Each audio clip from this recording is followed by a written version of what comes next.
Hello and welcome to my channel. My name's Peter Abraham. I am a second career registered nurse with extensive hospice and palliative care experience. I'm also a life transition guide, also known as an end-of-life doula or death doula for short. In this channel, we talk about things related to death and dying. We're all going to die. Death should not be a stigma or a mystery.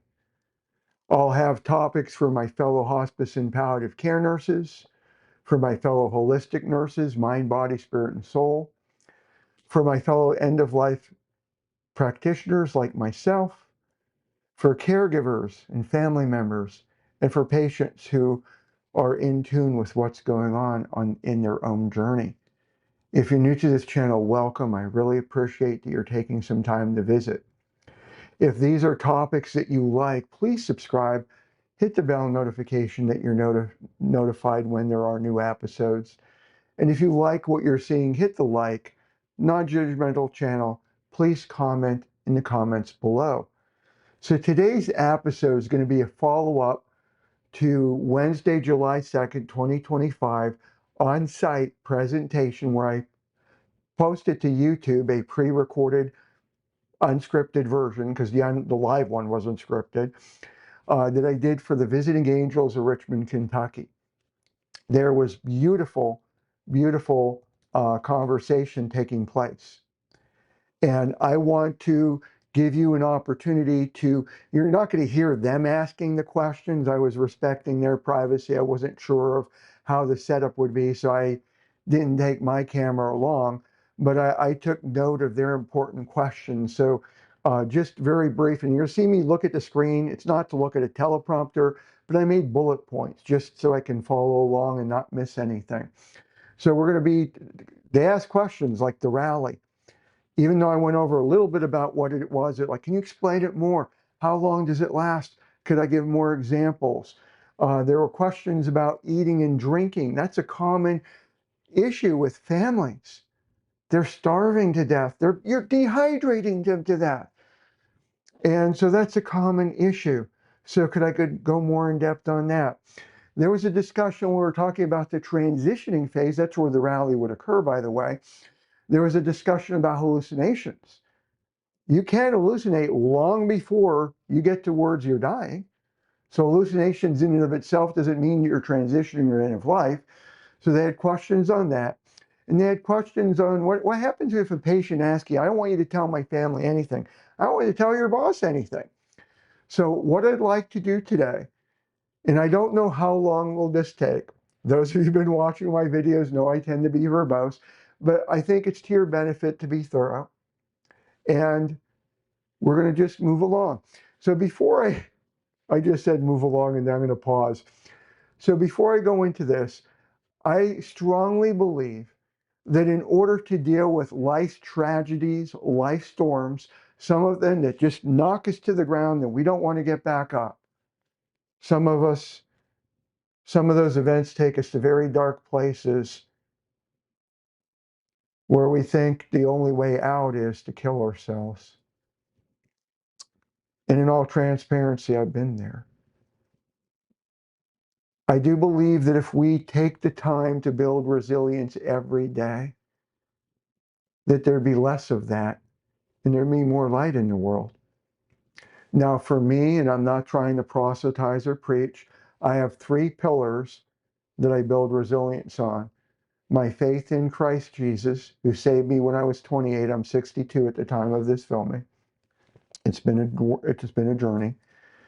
With continually looking at, when I say continual, it's not necessarily a daily thing, but looking at who do I need to forgive? Did I really forgive? I thought I did. And then the last item, one of the items I ask you, my viewers, to participate with me in is, what am I grateful for? What are areas of gratitude in my life? I believe by working through those pillars, we build a thicker skin, we build resilience so that when life storm happens, we're less likely to go to those dark places. We realize there's hope. And so what I'm grateful for is I had a blast at the Visiting Angels in Richmond, Kentucky. I got to meet the director, the assistant director, their various team members, and it was a very dynamic group. I am so grateful for that opportunity. Now, those of you watching this channel, you might say, but Peter, you did it for free. Shouldn't they be the ones being grateful for? And while all questions are good questions, maybe I'm being weird, maybe I'm being quirky, but I'm me. And to me, I'm grateful for that opportunity because I believe that we were put on this world to do more than me, myself, and I. I had the privilege of meeting beautiful people who are out there making a wonderful difference in the area. And everyone that they touch is going to touch somebody else. And what a difference that makes over time. It's that ripple effect. Wow. I don't have enough words. I'm grateful for Teddy and Red and other people who've been commenting, not necessarily on my videos, but I post on my videos on Facebook and on LinkedIn, and they'll put in comments like I had a hospice nurse share that, and I am floored. I am floored. She shared, the only reason I haven't left hospice for burning out is for people like you. And I'm like, I don't even know how to handle that. I'm grateful, I'm thankful, but it's like, in my mind, if you watch my video, is somebody like me worthy of being saved? I don't think of myself as being anyone special. So I just only share that as areas of gratitude. So I do want to move on because this is most likely going to be another long video. And I want to go into the rally. Now, as I go over this, just so that you're aware, and we did have conversations with this in Richmond. These are not word for word. I didn't videotape. I know AI has a time and a place, but I'm not using a teleprompter. I've got bullet points on a Canva presentation, one page, just so I can follow and not miss the main bullets. So, but I do want to go down some rabbit trails that I think are going to be enlightening. Some of them are going to be enlightening for my fellow hospice nurses. Some of them are going to be enlightening for my fellow end-of-life doulas. And some of them might be enlightening for caregivers. Hopefully, each and every one of you watching and listening is going to get something of value out of the different real-life stories that I'm going to be sharing. So in terms of the rally, what is it? Well, while I will, and side note, I'm going to be posting in the links below books discussed in this video and free articles that are discussing many of these topics. And so I'm going to answer as best I can. I'm not going to be reading out of those books. But even though, like, I'm going to be posting an article about the rally that's free, and that article has references, including peer-reviewed articles in it, at the end of the day, we still don't know. Like we know hearing is the last to go for somebody dying, but we have no way to know how they're processing the information. So getting back to the rally, what is it? A lot of us believe it's the last stand. I passionately believe, it's the last opportunity for families and caregivers to have meaningful conversations, interactions with their loved one. Because we don't know how long it's going to last. How long? That was one of the questions. How long will it last? I want to give two examples, and I'll deal with a couple more, but two main ones. And these are rare. And as I talk about rare and what's normal, I love Barbara Carnes, Gone From My Sight. I have so many, and I'm not going to link all of them in the description below, but I have so many of her books. And she is I've not met her in person, but to me, she's a living Florence Nightingale for the field of hospice. And I put her up there. There's Shelley Henry from the Amity Group, her and her husband, Adam. But I can't speak highly enough about these people, Nurse Julie, and so on and so forth. But here, when I talk about normal, Who is normal, right? But when normal is like the 80 to 90, 98%. But there are rare cases I want to bring up too. And they both happen to be heart failure patients. My first one was a 92-year heart failure patient. And as I share this and I smile, I am very quirky, I'm weird. I platonically, and I use the word platonic because we live in an age where people throw out the word love all over the place, and I'm not sure if they know what it means, and I'm not saying I'm an expert and know what it means, but I use platonic, so I'm very clear that I'm not talking about uh, a physical thing. I'm talking about from the heart, caring about somebody so deeply that I die for them, type of deep. Um, And so this person who, the patient was named Peter. And Italian family, I love all my families, but the Italians have like a special place because they're the ones that like invite you to dinner and here have a meal and very conversational. And even though I'm an introvert, I love the deep, I'm suck at small talk, but I love the deep conversation. So wow. But his name was Peter. And like a lot of cases, hospice is gray. Hospice is, even without hospice, life is messy. Nothing goes according to plan. And I say that even though I'm over compulsive planner, I'm OCP, over compulsive planner. So this gentleman came on during, I think it was like the second wave of COVID. Uh, he had COVID. And so the family thought he was dying. And I know this can be a very controversial subject, but I shared in a hospice nursing group where we were having a different discussion about, families not wanting their loved one to know they're dying on a hospice. I made the comment, I do my best to always tell the truth, transparent, not lie. So as controversial as this is, and there's at least one, if not several peer-reviewed articles to back up what I'm going to say. Worldwide, we had close to 100% recovery rate for COVID. There were many of us pushing early detection, early treatment, many of us being silent. I'll stop there. But he was one of those close to 100% that recovered. And there's a separate discussion, and yes, there were deaths. I don't want to minimize anyone who died. But this was before Operation Warp Speed. I want to be very clear, close to 100% before Operation Warp Speed rolled out.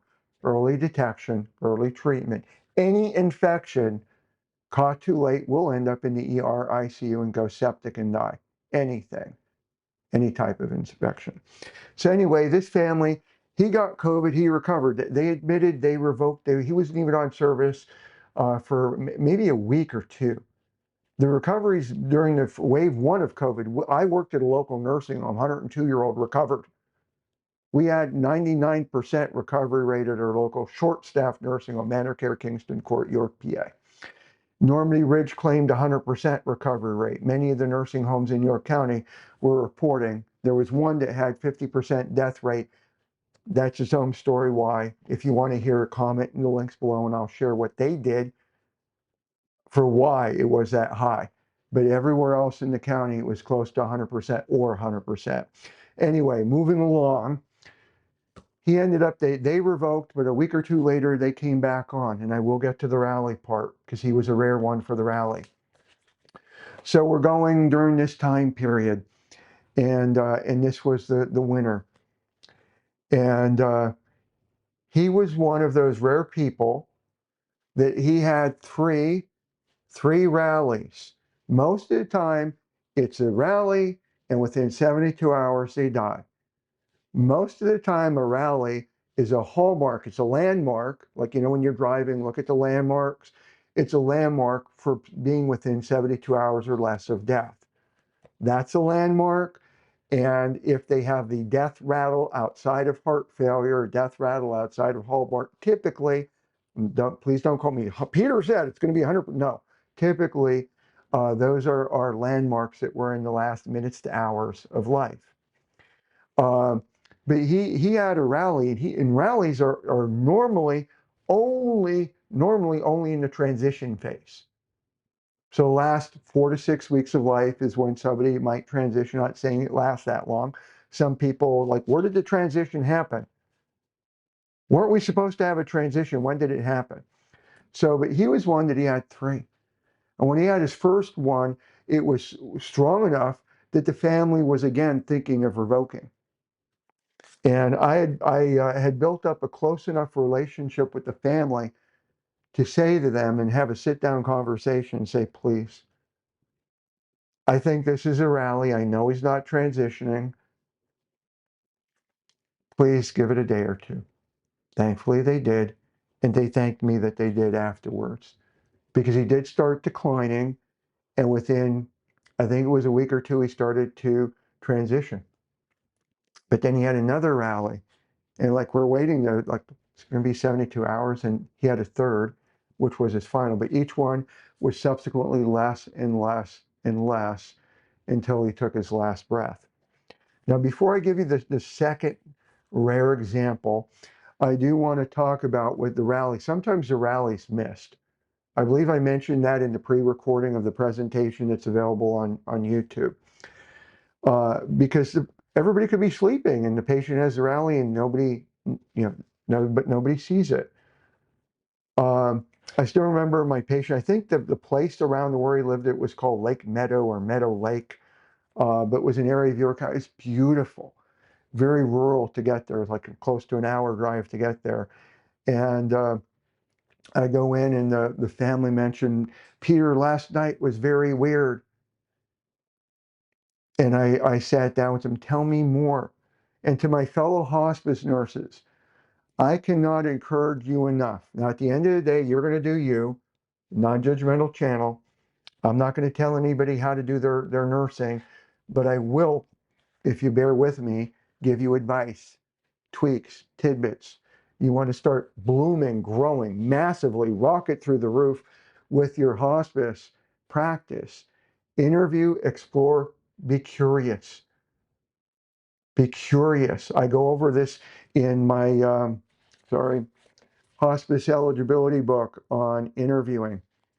And I had a YouTube video about interviewing. So tell me more. And they're like, Peter, you've been here for the visits. I've been coming daily because he's transitioning. He can barely stay awake 10 to 15 minutes. Most of the time it was 3 to 5. Said last night he was able to participate with dinner for close to an hour. And he ate more than he's been eating in days. We're not talking about a complete meal. We're not talking about 1,000 calories. We're talking about maybe a couple spoons or forkfuls, but it was more like they were like, what is this? That was the rally. That was the rally. He did pass away. I'm just double checking the video, audio. Give me one. Thank you for bearing with me as I double check the audio, because talking about transparency, I did this. The camera itself on the LCD screen was showing I had audio. Did this a few hours earlier. And when I went to upload it to YouTube and I went to play it, no sound. So I did not want to go through that a second time. So just wanted to make sure. So rallies, they have more energy. They may eat more. They may be more lucid. Sometimes they refer to this as terminal lucidity. And enjoy. So let me give you the second rare example. Now, when I give you this rare example, I need to give you the complete backstory. So this will be a long backstory. This was I think it was a few days before Thanksgiving. And a lot of this story, just so that you're aware, some of this is for my fellow hospice nurses, but this is also for the rest of you too. So I didn't do the admission of this patient. He had close to 2 liters of fluid drained from around his heart, came home onto hospice. And for those of you who admit heart failure patients, under the best case, We're looking at New York heart failure class 4. Now, as nurses, we can't do a medical diagnosis, but these classifications are scales. We could actually do this. And so when I go to see him, which is the post-admission visit, the day after visit, most agencies do it within 48 hours. I worked for so many that tried to do it the next day. He's not on oxygen at all, and I'm putting on my curious detective hat. Please, fellow hospice nurses, end-of-life professionals, be detectives. Make it fun for yourself in a way, like being a private investigator to figure out the story. I'm weird. That's what I do inside my head. These mini stories I tell myself and take notes on. And yes, you're right. I could say I'm writing a book from a perspective, but I'm like asking the family, is no continuous oxygen? No continuous oxygen. He did have a level of pallor. Pallor means pale, but not severe. Oxygen overnight? No, he hasn't needed it since he came back. So this is one where I'm having an internal discussion in my head where, would I have admitted him?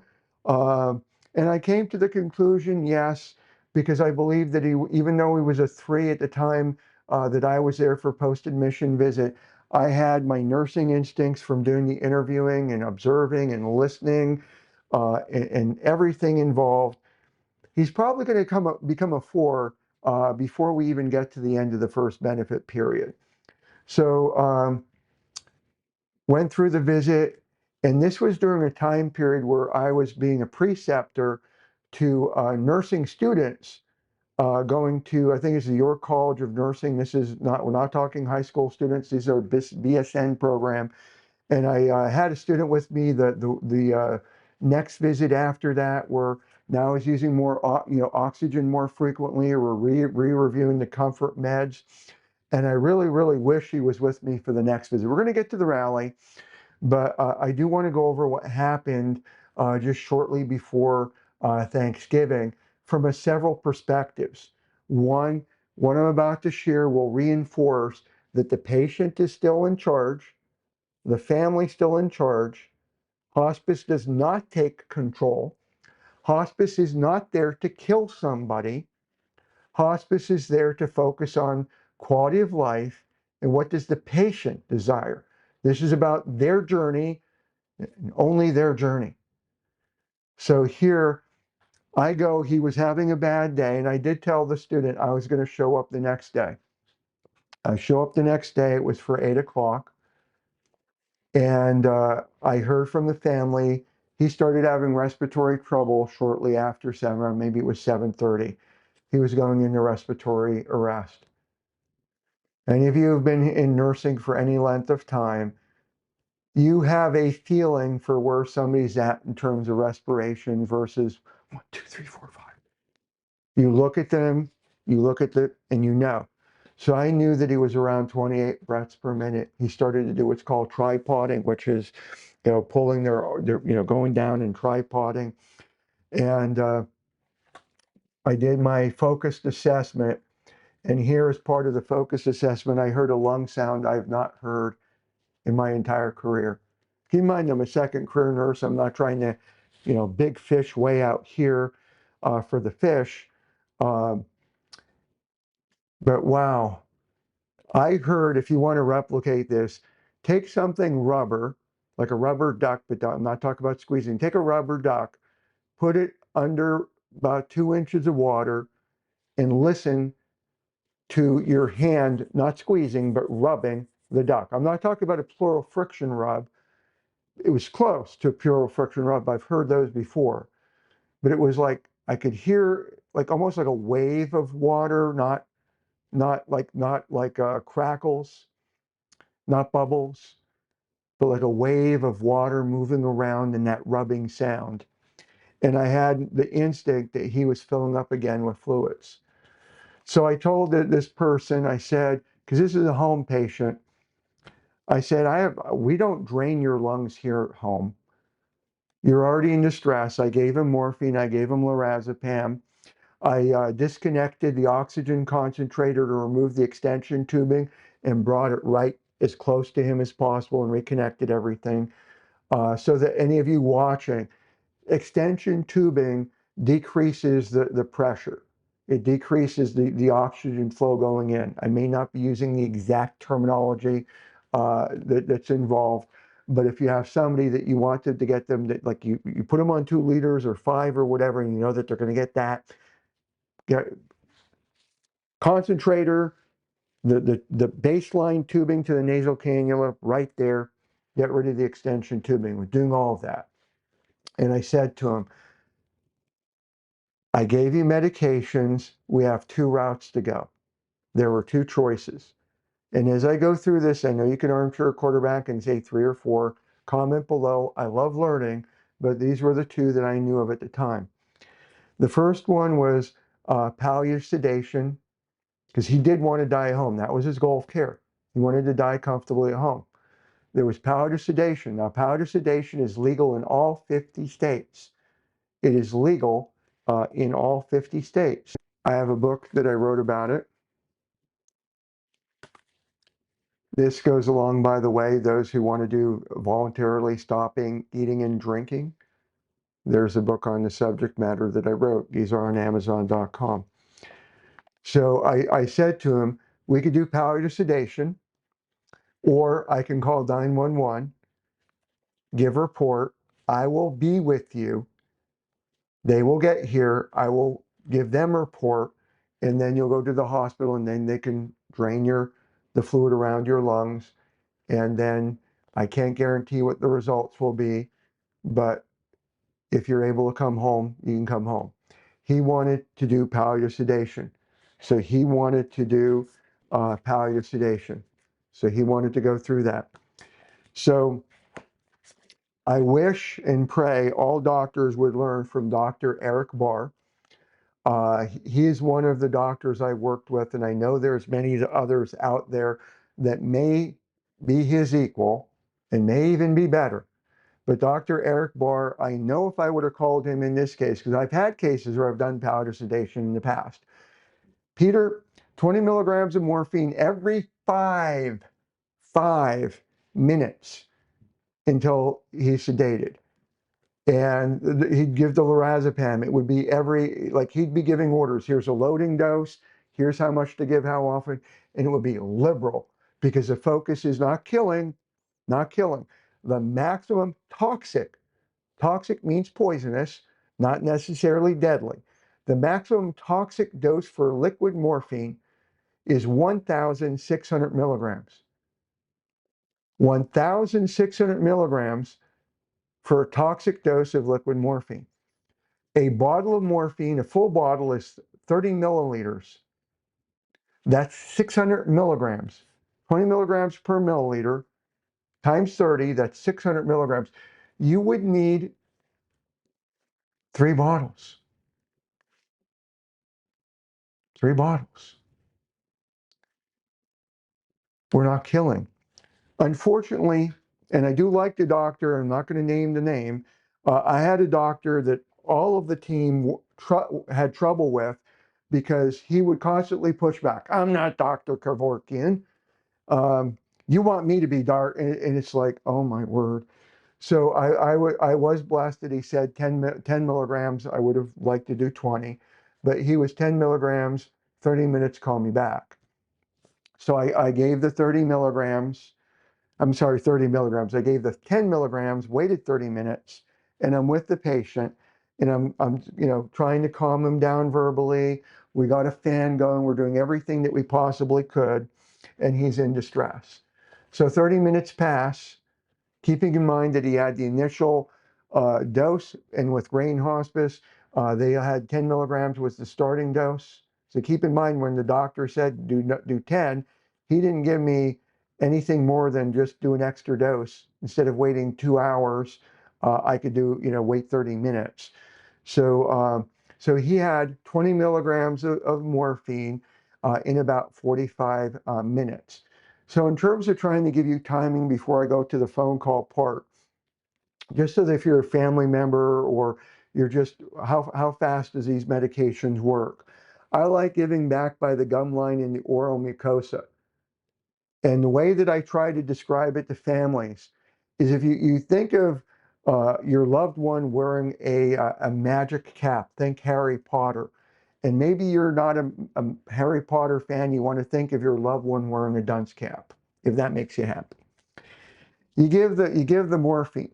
Within 5 to 15 minutes, that morphine is now at the top of the magician's hat or the top of the dunce cap. Within 20 to 30 minutes, it's now here. And not literally, just, this is just a figurative. It's literally it's now at the top of the apple, the top of the head, so to speak. And within about 30 to 45 minutes, it's at the core. So these comfort meds, typically, it's 30 minutes. You should be seeing some effect if it's working or not. You want to be patient and go 45 minutes, fine.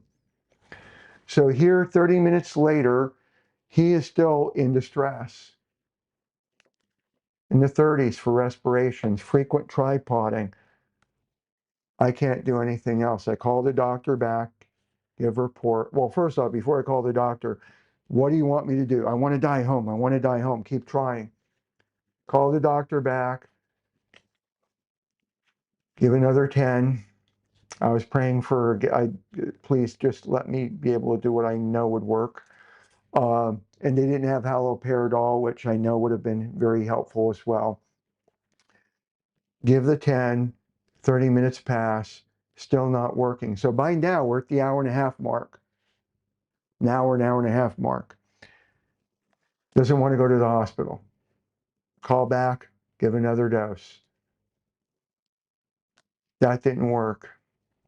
What would you like me to do? Do you want to keep trying? I would internally, just so that you know, the viewer, I was beyond frustrated with the doctor in question because it's like, I've done this before. I know the right doses to give that's not going to be Dr. Kevorkian. I know what to give that will work. And I wasn't getting the permission to do that. And those of you who watch this channel know that there was my very first video on this channel was an agency that, even though palliative sedation is legal in all 50 states, it was either because I'm ageism, because I answered a family correctly and truthfully about an injectable product, side effects that's finally being acknowledged several years later. Was it that, which I believe more and more today, or was it because I had my lung cancer patient that asked everybody, not just me, could she please knock her out until she dies? I've had these discussions before. I got let go in that particular case, but it's like, oh my word.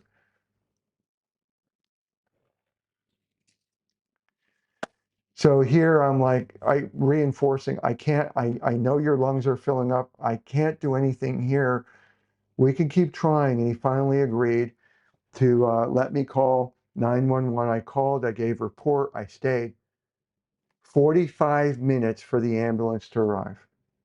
Keep in mind, that's EMS. Hospice is not EMS. I've had cases where I had to drive 3 hours to get to somebody. We don't have sirens. I'm just putting things in perspective. They came and they're getting his vitals, and then I forget whether it was the EMT or the paramedic, but the other person wasn't speaking up either. They were arguing, Peter, his SpO2 is 98%. Why? And they were getting ready to leave without him. I'm saying, stop. Here's my stethoscope. I had the echo. Listen to his lung sounds. He's filling up with fluids. He's asking to go to the hospital. He just had 2 liters taken off a week or so ago. Take him to the hospital. And I share that with you for many reasons. Not only that, there's too many people that look at the freaking numbers. That 98% was meaningless. He was heading towards 40 breaths a minute. He's tripoding. He's uncomfortable. Are you kidding me that you're going to go by the numbers? Don't be that person. So they took him to the hospital. I'll get to the rally in a few moments, but I do believe that this is a very important story to get out there. Took him to the hospital. He refused treatment. He came home. I saw him the next day. That day, he's transitioning. He's bedbound. He's on continuous oxygen. He's in and out of consciousness. This is getting down to the rally. This I remember I said two rare examples. So in and out of consciousness, the lethargy. This is just before Thanksgiving. I come the next day. He's up in a chair, pale, pale as a ghost, no oxygen on. And I'm like doing my curiosity, my exploring, my detective work. Yeah, he couldn't sleep, got up around 3, 4, 5 a.m. and just been sitting. He's talking. We had conversation. I'm saying rally. I'm educating the family on rally. And under normal circumstances, if it's an intense rally, it's 72 hours or less. Remember, it's like the death rattle. And I apologize to have neighbor mowing, so you might hear mowing in the background. So death rally outside of heart failure, death rattle outside of heart failure, as well as a strong rally is a landmark, 72 hours or less. Normal, but who's normal? So I give them that education, and I come back the next day. There he's in the chair again. No oxygen, conversing, pale. If you can imagine somebody like, oh, I didn't think they can get more pale, but and he did go, but he went to bed, so it wasn't like he was there for the 24-hour period and so on. And I'm like, I've never seen this before. This actually went on for like 3 or 4 days, and then I'm doing daily visits. And I get up the next day, and there was a message from triage. They called the overnight nurse. Wife has COVID. He has COVID too, just so that I'd be aware. And even though I have from a point of view, controversial view on COVID, I practice in good infection control. Everything from the hand washing to wearing appropriate PPE. So I have an ENVO mask that's been fit tested, N95 that I wore, and I went in, and at this point in time, he was actively dying. But that was a rally that lasted 4 days. Wow. And it was just a privilege and an honor to be part of that journey with that family. Now, the next question, there are 3 more issues to deal with. There's the eating and drinking, there's the hallucinations, and there's some family dynamic issues. So when we talk about eating and drinking, it is such a common issue. Sorry, we live in a society where a lot of cultures view food as a way to converse, to bond. I still remember when growing up, my grandmother raised me. If I wasn't feeling well, she'd make me some tomato soup. And we grew up in an extremely poor family. I'm grateful for that because it taught me a lot about that money doesn't have a lot of meaning. I'm not saying that it doesn't matter, bills have to be paid, but it's never been the primary focus, for which I'm so glad for what I've learned. But when I was sick, she'd make tomato soup. And if she was able to afford having meat in the home, I'd get a half a sandwich. And because it was a way like, eat, you'll get better. So this is a very common issue. And I really love Barbara Carnes, the author, Gone From My Sight. She has a video out there called Mom's Not Eating. Our bodies, beautifully and wonderfully made, know how to die. Our bodies know how to die. And I shared in a previous video, I strongly believe that 1 to 2 years before our last breath, that's when we start to die. So it's natural to start to eat and drink less and less and less over time. And when family members come in, and to me, this is heartbreaking. There's a person on the Hospice and End of Life Facebook group that's a wonderful friend to a person she visits at a nursing home on a regular basis, and she shared horror stories where the daughter goes in and treats her own mother as if she was like a 5-year-old or a 6-year-old, trying to like berate her and goad her and just push her to eat. and say that, just it is horrible. Please, if you're watching this, do not treat your loved ones who, even if they're not on hospice, if they say no, no is a complete sentence. No should be respected. I mean, we live in a society where I hope everybody knows if you say no to sex, it means no. Well, what the heck? No should mean no to everything else too. Respect the no. No, I'm not hungry. No, I don't want anything to drink. No, I don't want CPR. Respect the no. So, with this, and I know I'm being a little bit passionate about this, and some of you, if you watch the video I shared about, can someone like me be saved? You know why I get passionate about respecting the no. But moving forward with this, the eating and drinking, it is very common. And so I do want to share some stories with this. I was so thankful for the Visiting Angels, Richmond, Kentucky, where one of the caregivers shared a story that is very similar to a story that I also want to share as well. He said that he'd be with a family member, and towards the end of this shift, the daughter would come in, and he's documenting in a different room, and he'd be hearing this choking sounds, and he had the gut feeling that the daughter was feeding mom, who was unconscious, sleeping. Because when somebody's actively dying, they're unconscious, they're sleeping. So he did the right thing, and the visiting angels, I've yet to encounter one, whether it be in Pennsylvania, Kentucky, where they're bad. And I say that with the standpoint that there's anywhere you go, there's probably going to be a bad actor, or somebody's having a horrible day, and maybe under different circumstances they do a better job. But for the most part, I'd rather look for the good. And here, I can't speak highly enough about the visiting angels. So this gentleman shared, went to the supervisor, what do I do? Supervisor said, why don't you go in an hour early so that you're there before the daughter gets there and you're there through the event. So I did.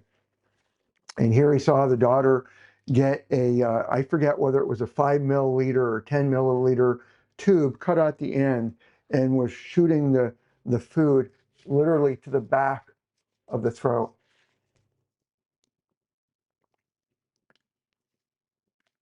The person said to the daughter, I don't think you're supposed to be doing that. I do have to report this to my supervisor. Daughter did stop. And I don't share what I'm about to share to shame anyone or to guilt anyone, but her mother died a few hours later. When they found out that that food blocked the airway, there's no gag reflex. She was dying anyway. I don't want to minimize that part, but sometimes family members think that they're out of love, they're trying to do the right thing, but they don't understand how, and I don't mean this in a pun, deadly, their actions are. And in terms of my own story, I'm going to share two. One's going to be my patient, another one's going to be a different patient. But in terms of my patient, this is also for Grain Hospice, where I walk into a situation where a patient was actively dying. She already had the death rattle. Now, in her case, there was heart failure and many other issues going on, so it wasn't necessarily the case of 72 hours or less. But she was unresponsive, and I walk in, and the son's holding her head while he's pouring water in her mouth. Excuse me. And I do my best to be compassionate and loving and gentle and kind. But this is one where it was like, please stop. And I pulled him aside, and I go, because it was the son and the fiance. I look at the fiance. If you were with your loved one and he's sound asleep, would you pour his favorite drink in his mouth? And at that point, they both went like this. They realized what he was doing wrong, and they apologized. And I said, look, I'm not trying to, put you on a guilt trip, but she's dying. That's causing harm.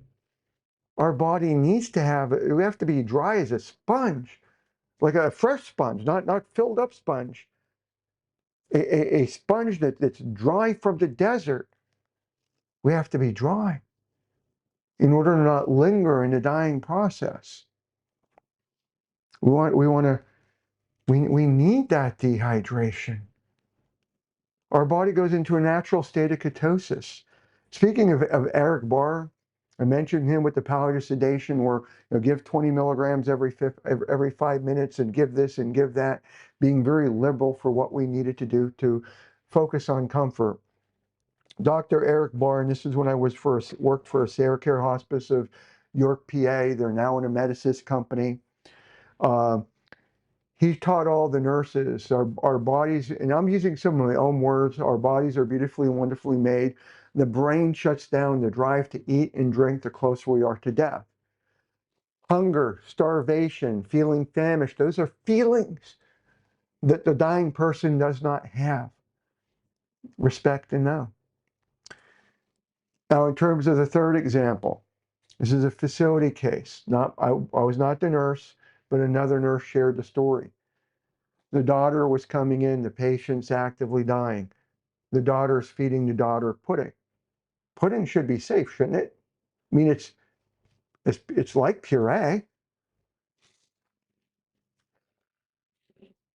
Well, this is a case, I'm going to use a number. I just got done a few minutes ago saying, don't treat on numbers. Here, person aspirated, their SpAO2 went down into the high 30s, low 40s, and now they really had to make a decision, hospital to die in the hospital, or is she going to die here?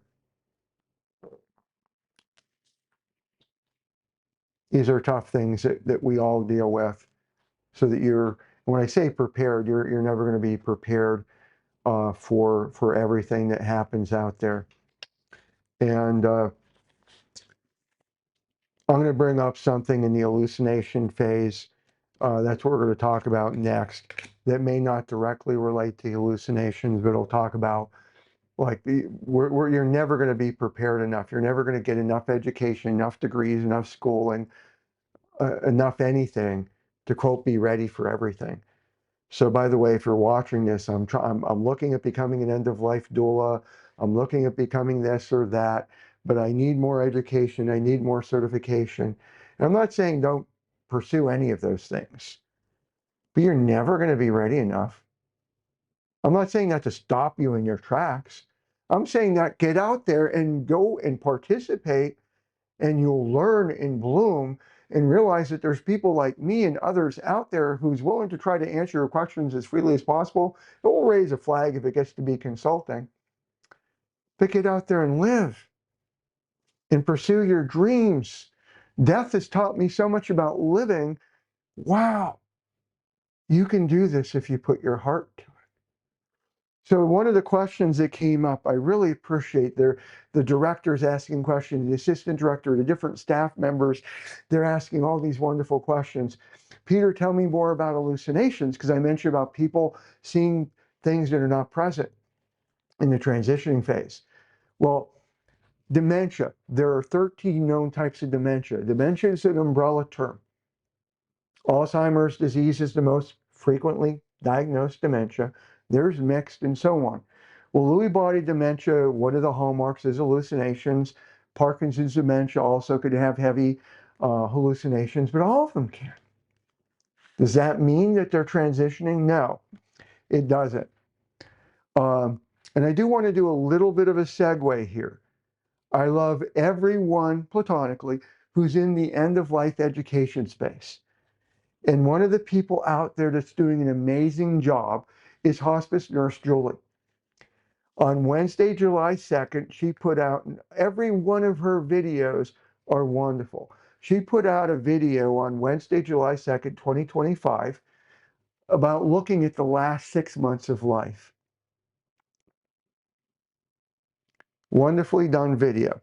I put in a comment there because there was a question raised that I do believe there's an answer to. She presented one point of view, and as I give my point of view, I want to be very clear, This is not a debate or arguing who's right and who's wrong. I'm giving another point of view. She said that it's very common for hospice nurses to be asked, and I agree with this part, it's very common for hospice nurses to be asked how much longer. And she's been hearing, and by the way, I've heard too, so I agree with the first two components. I agree with the first two components. It's a common question for families to ask, how much longer? She's heard, as have I, that some nurses will say, I don't know. Both of those are very true statements. Her point of view is some of them don't know because it's too far away. And I'm not saying the points are invalid. I want to be very clear. This is not an argument. I'm not saying the points are invalid.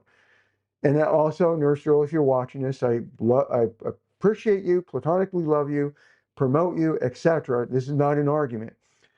And I'm going from memory. So here, it's 6 months out. It's easy to tell how much longer they have the closer they are. That part is very true. However, for me, if you're a registered nurse, and again, I'm not picking on my LPNs, they're nurses too, but every registered nurse who works for hospice should be able to prognose. I'm not talking about signing the certificate of terminal illness, the CTI, but hospice registered nurses need to learn how to prognose. I go over that in Mastering Hospice Eligibility on this is a light version of prognosis, but part of this is coming up with a draft prognosis. I do a deep dive into how to prognose in this book, The Art of Hospice Prognosis. The Art of Hospice Prognosis. I do a very deep dive that teaches the science, the evidence-based science, because there is a science to it. I'm not saying that we can tell the date and time, or that I've never, like, you do it this way, you'll never be wrong.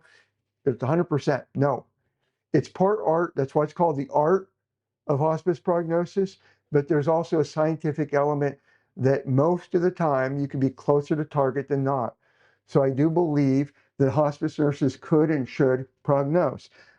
After all, and this is my key point, how on earth could we do an admission if we don't know how? Because we should not be rubber stamping the admission.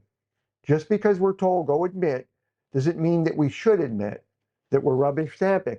We should be able to prognose to be able to go to call. I can't admit this person. They're not 6 months or less. If I need to answer that question from admission, I have to answer that question every single time I go. Because if I go and I see them and I don't believe they're eligible, which means the prognosis is 6 months or less, I should be having a conversation with my interdisciplinary team saying we should be preparing for discharge. So I need to know how to prognose. So I'm going to go on the hallucinations. So hallucinations, just because they're having them does not mean they're at end of life. Now that leads to the question of management. There are two types of hallucinations, and when I say types, I'm not talking about auditory. I'm not talking about, I forget the one, they're olfactory, the smell, and is it gusto? I goof up the taste one. But there's all different types of hallucinations in terms of all your senses. I'm not talking, when I mention types, I'm mentioning it from a comfort perspective. There's distressing, where it's uncomfortable for them. Just so you know, if somebody's having hallucinations and you're distressed, I do care about you, but that doesn't mean they need to be medically managed.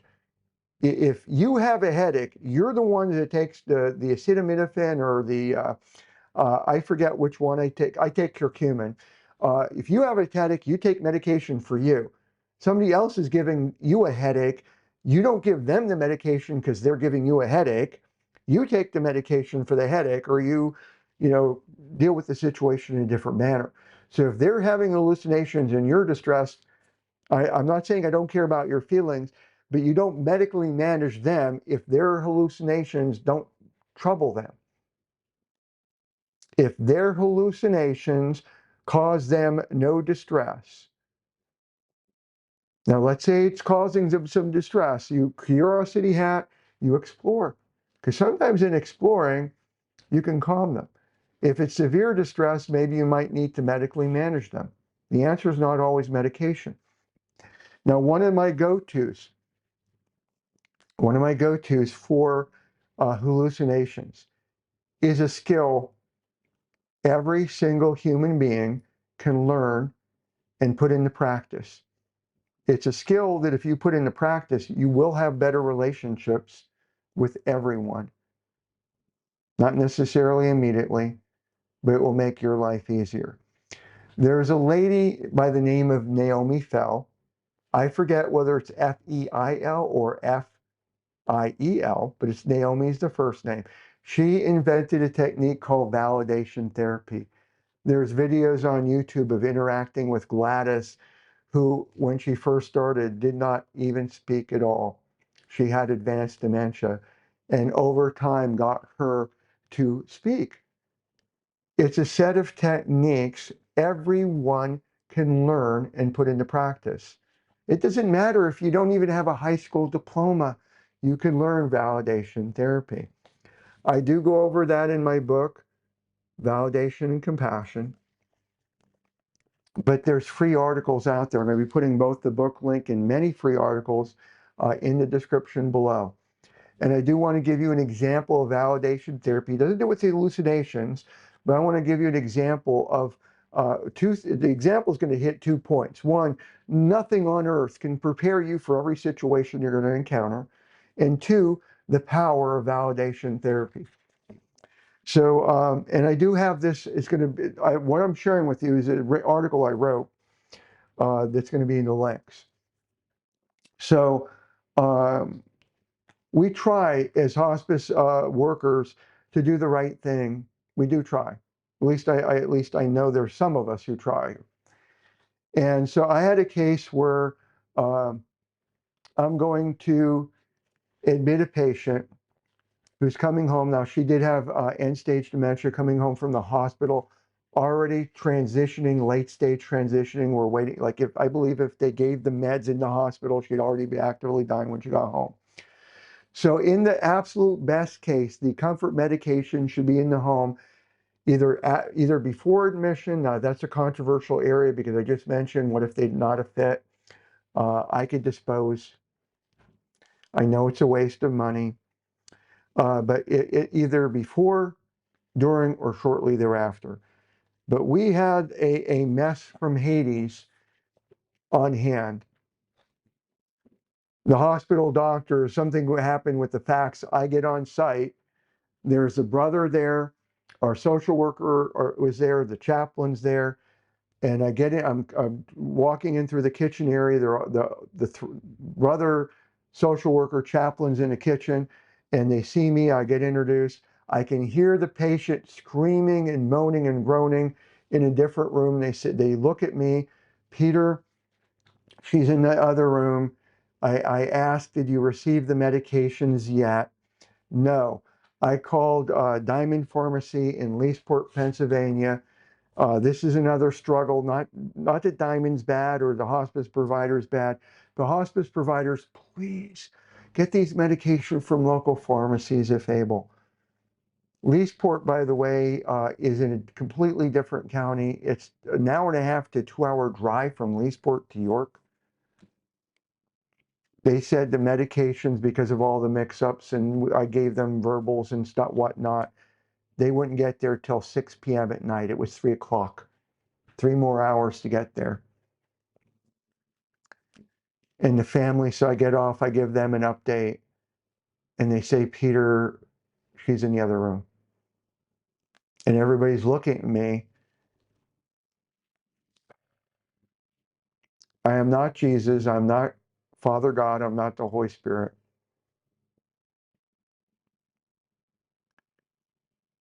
I'm just sharing this because this is stuff hospice nurses and end-of-life workers go through. They were looking at me as if I was able to do something. And I forget who the author of this quote is, but somebody said that, we're paid to be the calmest person in the room. So I had my game face on, for lack of better words, inside. I'm doing a lot of praying. And I know there are people who watch this channel, you don't believe what I believe, and I'm not trying to preach at you or proselytize to you. But I strongly believe to this day, the Holy Spirit answered my prayers. I was reminded, and as I share this, by the way, God is not a vending machine, and miracles don't work by snap your fingers. And she's like, I'm in the kitchen still while I'm praying, and oh, she's silent, and we all go, hallelujah, praise God. That's not how it works in real life, at least not for Peter. But all I can think of was Naomi fell and Gladys. And so I walk into the room, and she's on the bed, and she's in a diagonal position, literally in an, like it was all, I don't even know if I could replicate it, if I had a way to do this with, to show you on camera how she was laying. It was at an angle, and she's part fetal position and part hand stretched. And what I ended up doing, and part of me was like, I really wish somebody would have came in the room with me, because I can't believe I'm going to do this. If you ever were to see me in person, I'm the type of person who normally tries to hide behind other people, who wants to be invisible. I'm an introvert who doesn't want to be the first one to speak. I'll speak if no one else is, and just not because it's me, but like leadership by example. But I'm very reserved, private. But I got down on that bed and laid down at a mirroring angle. And I put out my hand. I put out my hand just close enough that either she could grip it or she could slap it. And what she did in the beginning is just slap. She wasn't trying to hurt me. And I just let her slap. And in a very soft voice, you're home with your brother, you're safe. You are loved and you are safe. My name is Peter. I'm a nurse, you are safe. And she's slapping my hand. Your brother brought you home. You're safe. You're safe. You're surrounded by love. You're safe. And I kept repeating, not using the exact same words. And eventually she stopped slapping my hand and took my hand and was holding my hand. And I kept saying, I'm sorry, this is many years ago, but it still hits me. It hits me to the power of the Holy Spirit and the power of validation therapy. So if you don't believe in the Holy Spirit, believe in the power of validation therapy. This took 45 minutes. Maybe I was in there an hour. Part of me was like, I was wondering what people would think if they came in, but she mattered more.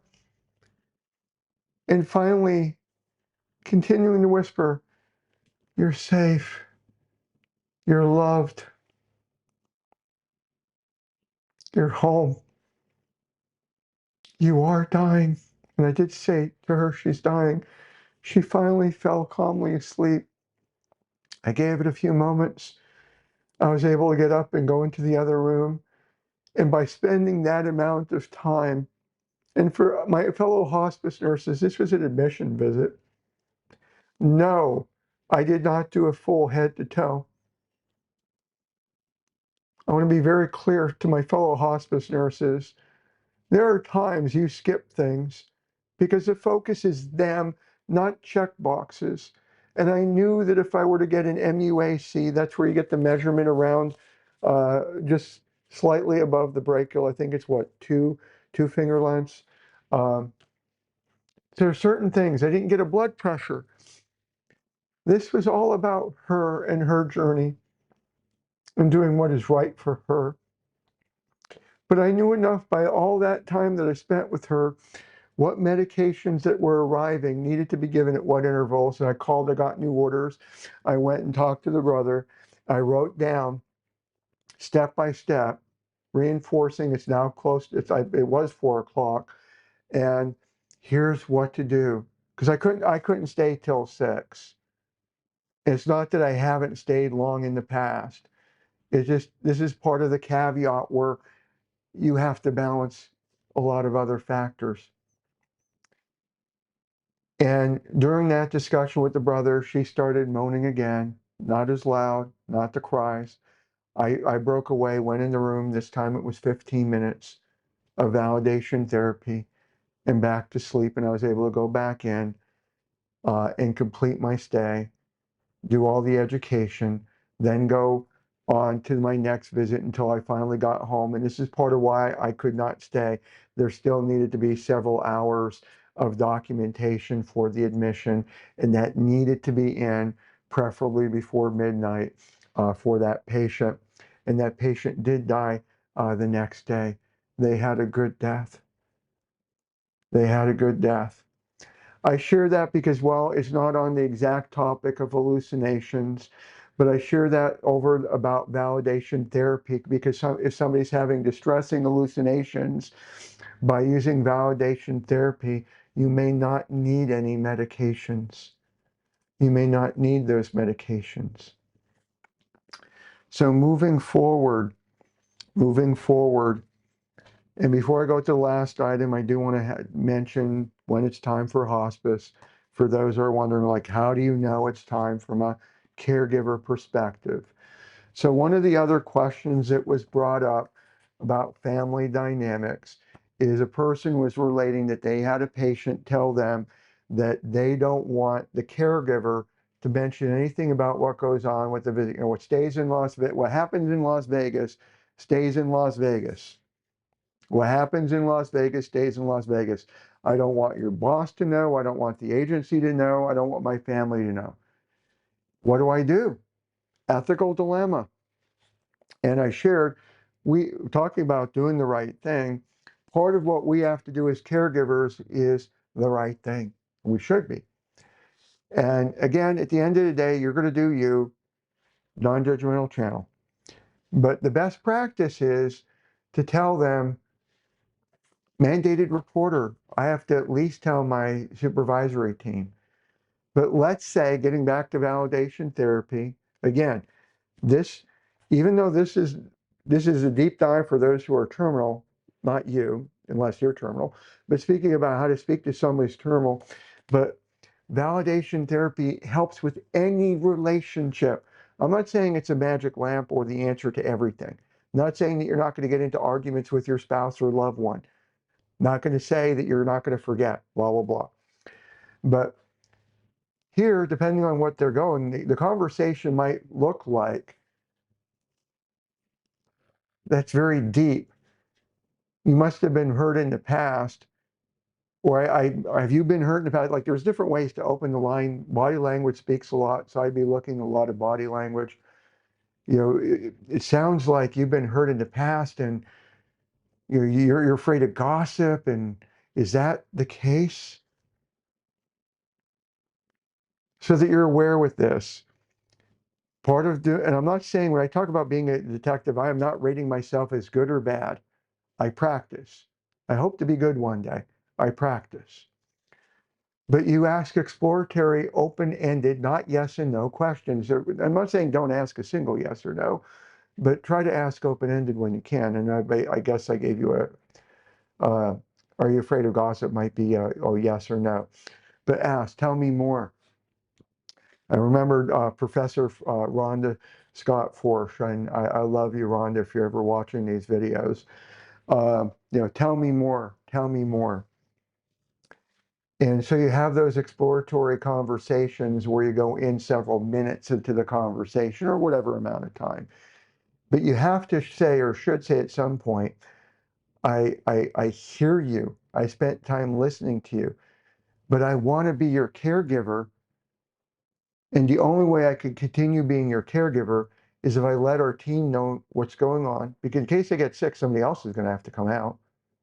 In case I have to see somebody else, or I'm on vacation, or something happens to me, I need to tell our team. I need to tell my manager,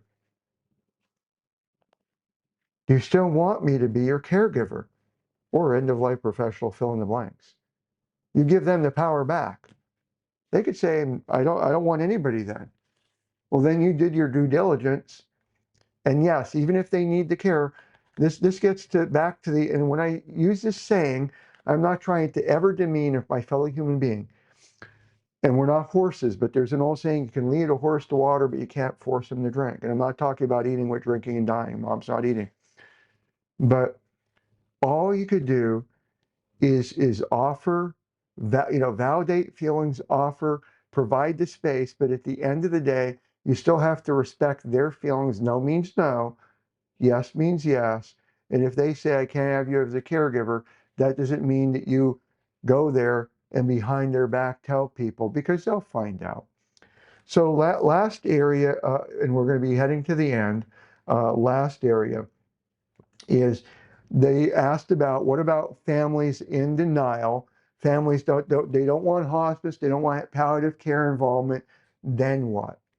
And that leads into a segue as to why end-of-life professionals such as end-of-life doulas, death doulas, life transition support guides, coaches, whatever names you want to put to it, we have to come up with something better.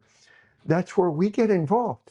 That's where it's like, and give it a moment for the business card to come into focus, but that's where you call. And if you're remote, by the way, I may be able to help you remotely. Can't promise that. Call, schedule a meeting, 60-minute free consultation. But that's where end-of-life professionals like myself can have conversations. And at the end of the day, we're going to respect a no too. I'm not saying that we have some type of secret sauce where we get the family on hospice when they need hospice, but we could have those, we're trained to have these conversations. And at the end of the day, let's say they don't want hospice, they don't want palliative care. And what I'm sharing is my thoughts, my opinion, my experience, not medical advice. I could still be their person. I want to share that from the perspective. There's a hospice support group that maybe 2 to 3 weeks ago, a very heartbreaking real life story. A person got on and said, I am a recent nursing graduate, but I've been in healthcare for many years. My father is dying in the hospital. I want to bring him back to a very remote area of Alaska. Is there a crash course on being a hospice nurse? I know I can do this. I love my fellow hospice nurses, but there were several that came out, and I don't know how to even word this from other than saying they were very litigious point of view. You're not even a hospice nurse. You just graduated. You have to pass your boards yet. And I'm not saying that it's not that they said anything wrong. It's not that they said anything wrong, but where was the compassion? And I know, well, what do you mean compassion? Their licensing and everything else. I put in, and thankfully, and as I said, lead by example. I'm not saying that I lead well, but I put in for free. Private message me, and for free, I will be non-medical support. I'll give you non-medical support advice for free. And I'll try to work arrangements and connect the dots with the different providers that you get the medications that are needed or whatever. I will do my best to help you for free. And it's not that I'm rich and that we've had tongue-tied, previous conversations. I have bills to pay like everyone else. I don't have money to throw away.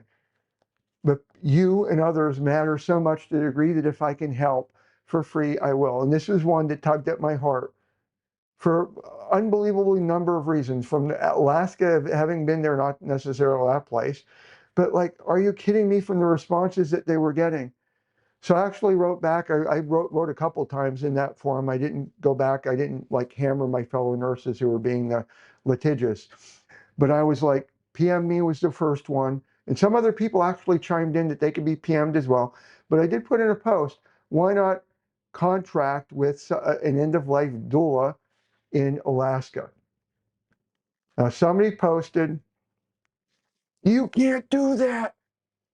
You need hospice to die at home. Yes, that's a quote.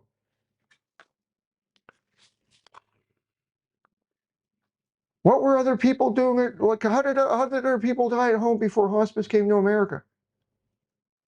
Are you freaking kidding me? No, you don't. With the proper paperwork, and this is one of the reasons I like the International Dual Life Movement, IDLM, dual liaison paperwork, HIPAA release paperwork, giving me the right to speak on somebody's behalf. I can make the phone calls to the providers in question, present the case, make recommendation, situation background assessment recommendation. And no, I don't have an on-site assessment, but that other person can fill in the blanks. And what the heck do families do? Don't make this complicated more than what it is. The person's dying. Why are you? Compassion is about helping our fellow human being versus putting these rules and regulations. I'm not saying that they don't matter at all. I'm just saying that we have to do better at caring for those that we claim to love. So this is where I am going to be coming to an end of this video. I do appreciate your time. I'm so thankful for you. If you like some of these topics, subscribe, hit the bell notification, hit the like button. It helps the YouTube algorithm. It helps my very small channel. I'm not monetized, don't know when. It's not a priority. But one of these days, by your participating, conversing, etc., it helps. Who knows? But thank you so much. Take care and have a great day.